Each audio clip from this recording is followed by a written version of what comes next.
आजची सकाळ उजळून निघाली होती. खिडकीतून सोनेरी किरणं आत येत होती. छोटा टिम्मी गोड झोपेतून हळूहळू जागा होत होता. टिमी.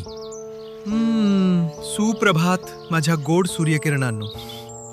अरे वा, पक्षी पण मला गाणं म्हणत आहेत. सकाळची पहिली गोष्ट ताजेतवानं होणं. ये चाललो मी माझ्या सुपर हिरो टूथब्रशकडे.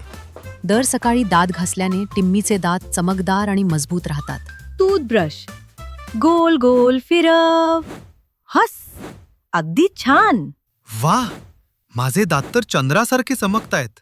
दात घासल्यानंतर दिवसाची उत्तम सुरुवात करण्यासाठी पौष्टिक नाश्ता. मॉम, हे घे टिम्मी, तुझा आवडता टोस्ट आणि ताजं फळ. वास, पोट अनाधीच खुश झालंय आई. पौष्टिक नाश्ता टिम्मीला मजबूत आणि शिकण्यासाठी तयार करतो. किती चविष्ट. शाळेकडे जाताना टिम्मीला एक छोटासा ससा सापडला. काळजी करू नकोस बाळा, मी मदत करतो. Six six. शाळेत पोहोचल्यावर टिम्मीचे मित्र त्याला पाहून आनंदी झाले. हाय टिम्मी, चला खेळूया. हो हो, पण आधी शिक्षकांना गुड मॉर्निंग. टिम्मीची जादुई सकाळ आपल्याला शिकवते. चांगल्या सवयींनी दिवस उजळतो. दररोज दात घासा, पौष्टिक नाश्ता करा आणि नेहमी दयाळू राहा.